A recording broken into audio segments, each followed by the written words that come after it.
telles les règles tacites qui ont le plus d'impact dans les relations de séduction, j'ai décidé de les explorer dans la deuxième partie. Justement, elles sont plus importantes, donc il faut finir par...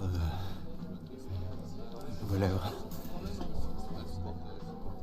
Désolé. Excusez-moi, j'ai mal interprété. Je croyais que... C'est absurde comment j'ai pu imaginer qu'une jeune fille comme vous puisse avoir la moindre attirance pour... C'est ridicule. Non, mais ça veut dire que je suis pas claire avec vous, en fait. Ça veut dire que dans ma façon d'être avec vous, il y a quelque chose qui doit paraître ambigu, j'imagine. Je sais pas. Je sais pas si ça vient de vous, si c'est moi qui ai projeté des choses sur vous. Coupé! Ah, c'est pas mal! C'est pas mal, hein? Tu m'apportes un verre d'eau, s'il te plaît? Alors, Lina, ça peut être plus simple. Mais en même temps, ce qui serait pas mal, c'est que tu gardes une certaine ambiguïté. Surtout quand tu lui demandes s'il y a quelque chose d'ambigu chez toi. Tu vois ce que je veux dire? Oui, je crois. Enfin, je vais essayer. Super! Matt, mon chéri, un peu moins triste, un peu moins défait. Ah, mon bougon! Mon bougon d'amour! En même temps, j'aime bien quand tu boudes, ça te fait des lèvres, mais bon, c'est pas le personnage. Alors, finis de bouder! Là, on ne voit pas qu'elle te plaît. Elle te plaît, même si elle ne veut pas de toi, elle te trouble, elle t'attire. Et c'est la déception de ce manque de réciprocité qui t'abasourdit. Ok, chérie? Passe pipi, et on reprend. Tu gardes un soupçon d'ambiguïté quand tu dis que t'as peur d'être ambigu, mais je vois pas ce qu'elle veut dire, là. Ça va pas? Je vous ai choqué? Mais oui. Et là? Un peu moins, mais... Elle va arriver? On dirait qu'on répète. Bon, on reprend. Oh zut, j'avais laissé tourner. Ah oui, l'ambiguïté, hein. Tu te rappelles, hein. La plus ambiguë possible. Et toi, Minou, tu as envie d'elle. Ouais, je sais, je suis là, c'est pas facile, mais je fais la part des choses. Annonce? 1 sur 3, 4e. Ça tourne.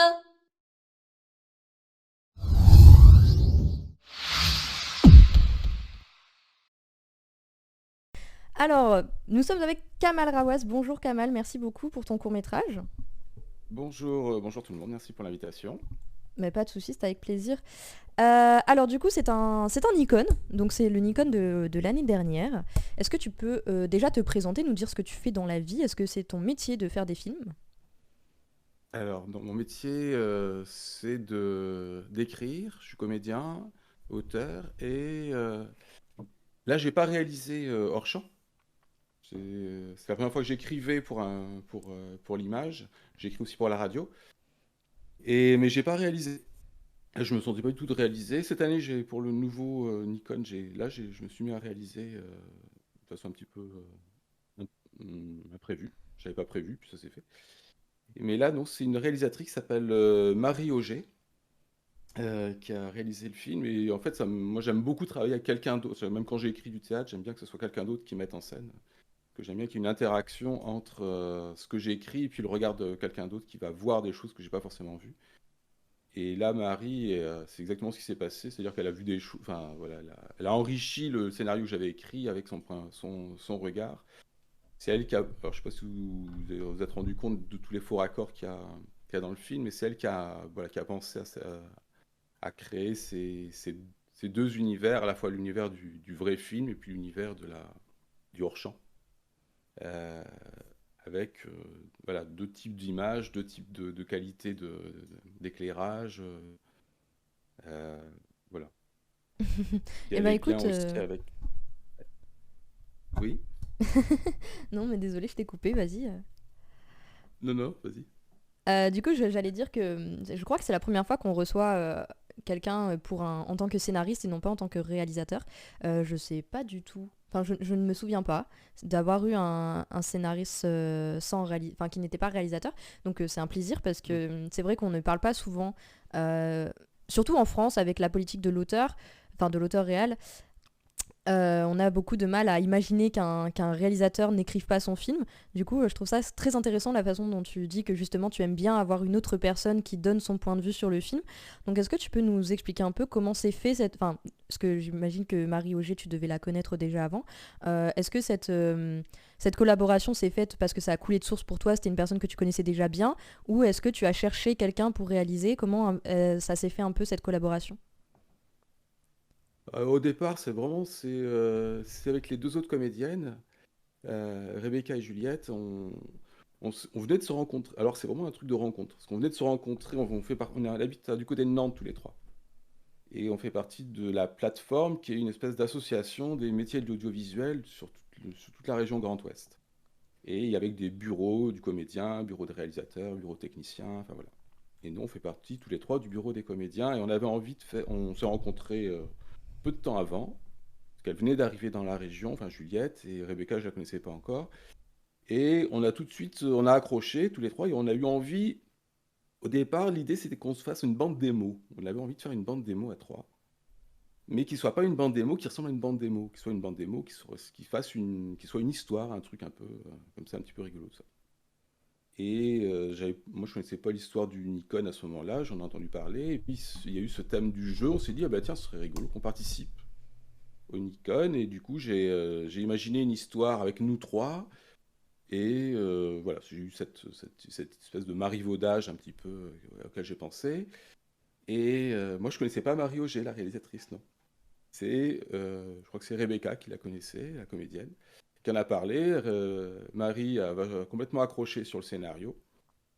Et voilà, ça s'est fait comme ça. Puis en plus, ça s'est fait en plein confinement, donc un truc pas du tout. Euh, Ça s'est hyper bien goupillé alors que aucune condition n'était réunie pour que ça se goupille bien. Donc c'était super. Eh ben tant mieux. Du coup, c'est intéressant parce qu'en fait, c'est à la fois un film de festival, donc du Nikon, de concours, et à la fois une Ouais. bande démo. Enfin, c'est un film fait pour être une bande démo un peu. Bah, au début c'était ça, et après maintenant c'est devenu autre chose. Et maintenant l'idée aussi que j'ai, en fait, cet épi- ce film devienne l'épisode d'une série en fait. J'ai commencé à écrire, enfin ça y est, j'ai une saison complète en tête et j'ai écrit 4 épisodes sur les 7 qu'on va contenir cette saison. Et en fait, Hors Champ devient la moitié du troisième épisode. Voilà. D'accord, ok. Donc en fait, Et c'est donc le du premier coup, qui a je été reviens. tourné, mais c'est pas le premier à être. Ça sera pas le premier et il sera au cœur d'une série qui s'appelle du coup comment ça s'appelle déjà ça? Cours à 3 ou non, c'est pas ça, je me rappelle plus, j'ai oublié le titre. Bah, un truc qui reprend toujours notre trio de personnages qui parce qu'à chaque fois, vous avez vu, c'est une espèce d'embrication de, de, de jeu d'ambiguïté euh, et puis de quiproquo. Voilà, quiproquo, cherchez le mot. Et donc, dans chaque épisode, en fait, sera conçu sur des quiproquos. euh, sur la relation, parce qu'on va se rendre compte qu'ils ont, enfin, chacun cache quelque chose à l'autre, pensant que l'autre ne le sait pas, mais l'autre personne aussi cache quelque chose à l'autre. Enfin voilà, tout le monde se cache quelque chose. Il y a D'accord, toujours un ok. truc et il y a que le spectateur qui en surplombe tout ça, qui lui est au courant des choses que les uns et les autres, les unes et les autres se cachent. Un peu comme des poupées russes qui sont emboîtées les unes comme ça dans les autres. Voilà. Ok, d'accord. Donc, Mais du coup, quand tu as écrit ce court-métrage, est-ce que tu pensais déjà à faire un peu cette série, on va dire? Ou est-ce que c'était pas du tout prévu, ouais. c'était juste un épisode comme Ah non, ça? non, pas du tout. Non, non, là, c'est vraiment.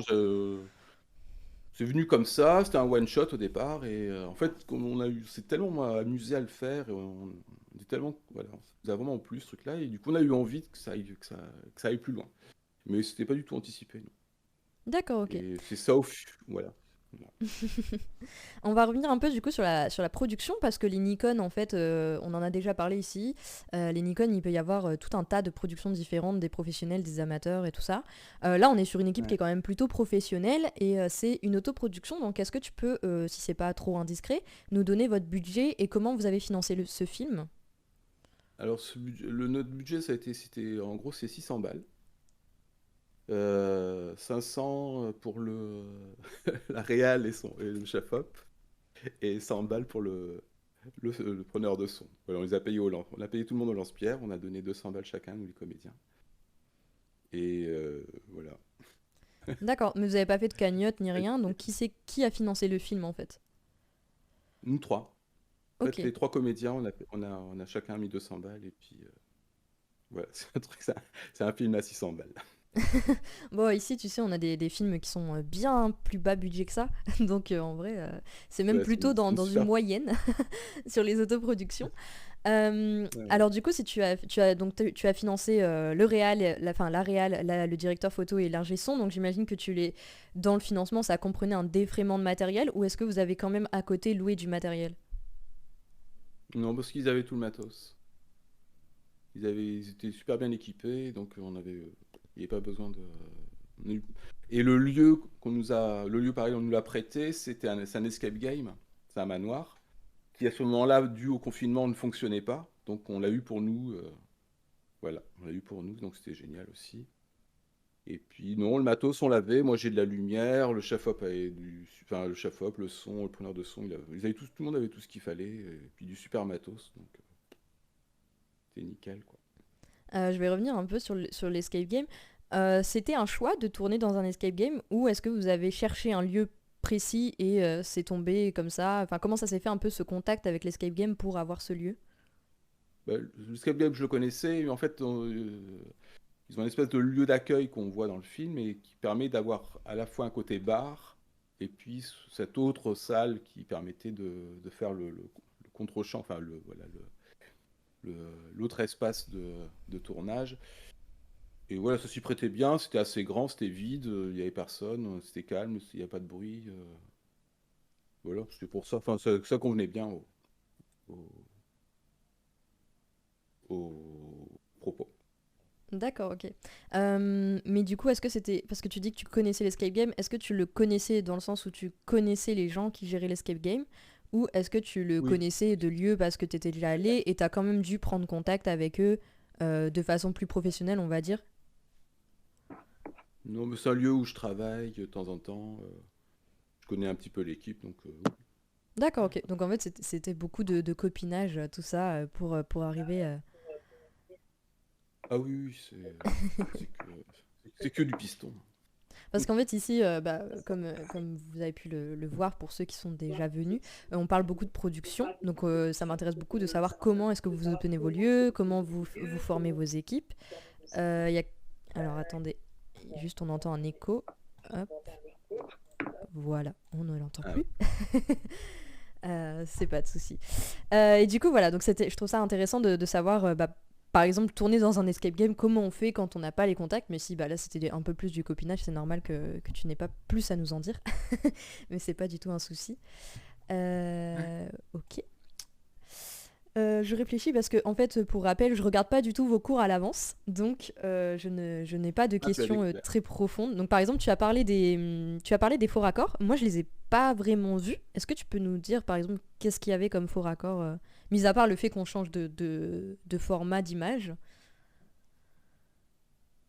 Eh ben, quand tu regarderas, si tu as envie de le revoir, tu verras que les moments où ça commence dans un bar un petit peu, avec ambiance un peu cosy, un peu bar à jazz, tu vois, un truc comme ça.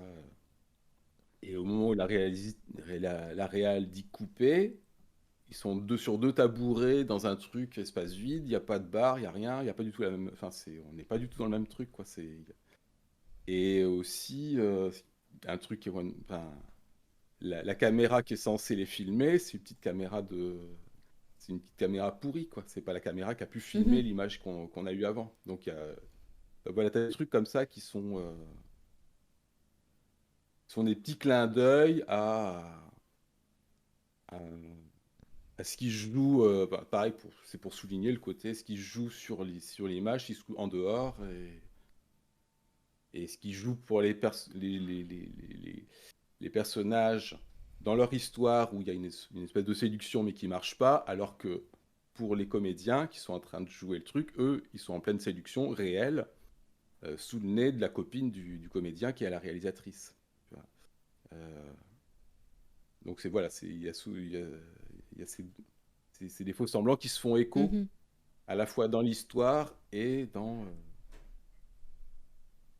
la réalisation. Bah, c'est très bien parce qu'on en Sauf a si tu justement perds. notre court-métrage suivant, il s'appelle Faux Semblant, donc c'est parfait. Ah ben, Très bien. Alors du coup, j'imagine que ces changements, tu dis que il y a des changements un peu dans le décor au niveau du bar où ça se voit un peu plus, un peu moins, si j'ai bien compris. C'est qu'à un moment, enfin, tu parlais du bar et du fait que dans l'image du film qui est en train d'être tourné, c'est censé être un bar vraiment de jazz et tout, et que quand on revient sur le plateau, ça l'est un peu moins. Donc, j'ai bien compris ou j'ai pas compris? oui, oui, c'est ça, mais le mieux c'est de le revoir pour se rendre Oui, compte. oui, mais ça, t'inquiète pas, je vais le revoir parce que j'ai tout le montage à faire Oui, après. d'accord. Euh, du coup, au niveau de la déco, est-ce que tu avais une équipe déco ou est-ce que la déco était déjà faite dans l'escape game et il y a eu quand même des choses à bouger ou pas? Bah, en fait, le lieu est tellement déjà. On a un petit peu changé pour avoir des. Il y avait des gammes de couleurs que la réal voulait mettre du côté du gars et du côté de la fille. Ça dans le bar. Donc elle a travaillé sur. Mais c'était plus sur des filtres. Mais en gros, la déco elle-même du manoir et du bar et tout ça, c'était. Elle était déjà. Elle collait bien déjà. Donc on a eu quelques petits aménagements. Mais déjà un lieu qui est bien chargé, enfin qui correspond bien à ce qu'on voulait. C'est un décor déjà, ce lieu. Donc ça Mhm. collait bien, quoi. Oui, c'est plutôt C'est un pratique. manoir. C'est un ancien manoir, en fait. C'est un vieux manoir, un peu machin, enfin un peu comme ça. Donc ça collait bien Ok. à Alors du l'histoire. coup, pardon, excuse-moi. Tu as dû avoir aussi un travail de montage à faire parce que déjà rien que le changement de format et tout ça, au niveau du montage, ça rajoute un peu des complications. Qui a fait le montage? Est-ce que c'était la réal qui a fait réal monteuse ou est-ce que c'est toi? Ah non, non, moi je sais pas comment ça marche, ces choses-là, donc je ne touche à. Là, puis en plus, on n'était pas au même endroit parce que la réal et les chefs-op sont à Paris, et puis moi je suis à Nantes, et puis c'était un moment de confinement, donc on pouvait pas, enfin, c'était compliqué de se déplacer. Donc ils ont tout fait, ils travaillent ensemble régulièrement, ils ont tout fait ensemble, et l'ingé son leur a envoyé le matos, et puis voilà, ils ont fait. Donc c'est la réal et le dire photo qui ont fait le montage. Ouais, Ok, très bien. Euh, voilà. du coup, j'imagine qu'au départ, quand tu as écrit ce scénario, c'était pas prévu pour l'Unicon. C'est ça? Ah si, Si, si, si, c'était si, quand même c'était prévu prévu pour pour le Nikon. l'Unicon. Ok. J'avais pas très bien saisi. Est-ce que Ouais. tu as trouvé que tu avais une contrainte dans ton imaginaire, on va dire, au moment où tu as fait où tu as écrit en tant que scénariste, justement, c'est intéressant d'en discuter. En tant que scénariste, est-ce que tu as ressenti une contrainte au fait de devoir te limiter aux 2 minutes 20 du Nikon, ou est-ce que pour toi, cette histoire, elle était déjà très courte et elle rentrait dans les cases, ou est-ce que tu as quand même dû couper des choses que tu aurais voulu mettre dans ton scénario en plus? Bah, non, des choses ont été coupées forcément. Euh, mais en fait, je trouve ça très très bien. Ce format-là, il est très contraignant et en même temps, je le trouve vachement intéressant parce que en fait, en 2 minutes 20, ça peut paraître à la fois très court et très long. En fait. Là, j'en regarde plein des Nikon et il y a des Nikon, t'as pas l'impression qu'ils ont tous la même durée. T'as des Nikon, t'as Mhm. l'impression qu'ils durent des plombes, d'autres, t'as pas vu le truc passer, t'as l'impression qu'il a. Enfin, c'est vraiment intéressant comme durée parce que ça peut créer des. Enfin voilà, c'est vraiment moi je trouve que j'aime bien les contraintes dans l'écriture de toute façon. Donc pour moi c'est un support. Et, et là, pour la série à laquelle j'ai pensé, enfin, sur laquelle que je veux développer à partir de ça, les épisodes sont plus longs. Ils vont partir on va être sur des épisodes de 6-7 minutes chacun. Euh, voilà, après, mais là j'ai pas de contrainte extérieure qui m'oblige à raccourcir. C'est autre chose. Mais il y aura d'autres contraintes, des contraintes financières, des contraintes comme ça, comme ça. Mhm. Mais les 2 minutes 20, moi, j'aime bien. D'accord. Bah, du coup, revenons un peu sur cette suite de séries un peu. Comment est-ce que tu comptes la financer cette fois? Est-ce que ce sera toujours de l'autoproduction ou est-ce que tu comptes te rapprocher d'autre chose? Non, ben là justement, c'est pour ça aussi que je participe à ce talk show. C'est peut-être qu'il y a des producteurs ou des gens qui connaissent des producteurs ou voilà, des choses comme ça. Parce que là, non, on a besoin de production parce que là, le budget est beaucoup plus important. Le décor ne sera pas du tout le même type de décor et les épisodes sont plus longs. Il y en a 7. Enfin, voilà, c'est un budget qui est plus conséquent. Donc on a besoin d'une boîte de prod pour nous épauler là-dessus et puis pour que le travail soit aussi rémunéré. Enfin voilà, il y a aussi Mhm. comme ça, mais voilà, c'est un travail de longue haleine parce qu'il faut, il faut, voilà, c'est un autre travail à faire en- en parallèle par rapport au film lui-même, c'est autre chose. Et bon, ça, mais voilà, l'idée, ce serait d'avoir une boîte de prod qui nous suivent, qui nous soutiennent. D'accord. Donc pour l'instant, t'as pas encore. Enfin, j'imagine que normalement, une boîte de production, c'est son travail de faire tout ce qui est budget au niveau de ta série. Est-ce que toi, t'as déjà commencé à essayer de budgéter un peu pour voir combien est-ce que ça pourrait coûter? Et est-ce que t'as déjà pensé à sur quelle forme de diffusion tu veux partir? Est-ce que tu veux partir sur de la diffusion web ou est-ce que tu veux essayer de toucher des chaînes? Bah, l'idée, ce serait de toucher des chaînes. Maintenant, plein de chaînes qui font comme ça, des petits formats de mini-séries. Donc, ça serait sur Arte, sur Slash, enfin, ce genre de trucs. Euh, et donc, voilà, l'idée, ce serait d'essayer d'être sur voilà, quelque chose qui est sur des chaînes. Et c'était quoi la question? Je ne me rappelle plus. Bah, de savoir, Ah oui, sur le est-ce que tu budget avais déjà. lui-même, Ouais. oui, j'ai plus les trucs en tête, parce que c'est un petit moment que j'avais chiffré ça. Donc, je vais dire des bêtises. Je sais plus combien c'était. Donc là, je sais plus. Je ne plus combien de. Comment, en tant que Les scénariste, chiffres. tu en arrives à budgéter justement à te dire bah, il me faut autant de sous et tout? Parce que tu as fait une formation de scénariste et de comédien ou est-ce que tu as une formation plus globale dans le cinéma, des expériences qui te permettent d'appuyer toutes ces choses que tu fais en parallèle de ton scénario? Non, mais en fait, j'ai surtout une expérience dans le théâtre et j'ai une compagnie de théâtre. Enfin, donc j'ai l'habitude de faire des budgets pour du théâtre. Si tu veux. Donc je peux budgétiser un projet, mais enfin là, ce qui est différent, c'est que c'est les métiers qui sont impliqués sont pas les mêmes. Il y a plus enfin, il y a plus de métiers impliqués dans le cinéma, donc il y a plus de frais. Oui. Voilà, donc voilà, il faut juste essayer de penser à tous les postes impliqués, quoi. Donc c'est ça qui. Une fois que tu as les. Après, tu as des. De toute façon, c'est pas très compliqué. Tu as les conventions collectives qui te donnent les tarifs et puis tu as les. Enfin, toi, les Oui, choses après, sont. comme nous, on en a déjà discuté ici, en fait, au final, il y a beaucoup de façons de produire et il y a même des productions, notamment court-métrage, qui se font hors convention, où bah là, tu es payé au SMIC, alors que normalement, en convention, t'es payé plus que le SMIC, selon les conventions cinématographiques, parce que tu as plusieurs conventions différentes. Et quand tu es hors convention, là, tu es payé au SMIC, et encore, des fois, t'es pas payé tout le tournage, enfin, il y a des arrangements un peu bizarres comme ça, parfois. Ouais. Donc, déjà, se dire, bah, il faut que je paye autant une personne, ça reste un souci de budget en fonction justement de la production que tu as et de ton envie de diffusion. Donc forcément, ça influe. Ouais. Mais en tout cas, ça permet même si c'est pas un budget qui sera dont tu disposeras, mais ça te permet de le calculer Mhm. pour le présenter au CNC, pour le présenter à la région, en fait, ce genre de trucs. Du coup, tu peux t'appuyer sur un budget réaliste, enfin, réaliste par rapport aux conventions, par rapport à tout ça. Après, bah, tu fais avec les moyens du bord. Hein. Oui, bah, c'est toujours comme Il ça. faut que les gens. Voilà, c'est tout. Mais bon, ça permet de calculer un budget, même si après on fait ce qu'on a. Oui, il y a beaucoup de choses à calculer dans un budget en plus, donc c'est vraiment conséquent. Bah, en tout cas, merci beaucoup pour ce cours. Je vais passer à l'introduction du cours suivant, parce que ça fait déjà 20 minutes que nous sommes ensemble. Le temps passe vite. Merci Ok. beaucoup encore pour ton Merci, cours, et puis merci à toi, merci tout le monde, et suis obligé de vous quitter, mais je reviendrai pour voir les 3 autres films de mes camarades.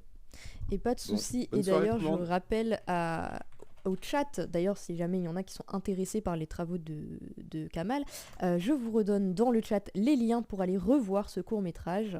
Et je vous invite à le Ah oui, faire. Et merci beaucoup, Kamal. et je peux juste dire que du coup, comme j'ai un icône en ce moment, s'il y a des gens qui sont curieux d'aller le voir, qui s'appelle À lundi, Monsieur Jacquard. À lundi, Monsieur Jacquard. Et voilà, pas de souci. Voilà, J'imagine que le je fais un chat. petit pub du soir. Bon, il n'y a pas de souci, hein. Cette émission, c'est un peu fait pour ça. C'est fait pour, Ouais. pour promouvoir des talents émergents et puis pour aussi montrer la diversité de production. Et c'est pour ça aussi que je ne fais pas de sélection. Donc voilà, bah, en tout cas, merci beaucoup. Et je vais passer à la Bonne suite.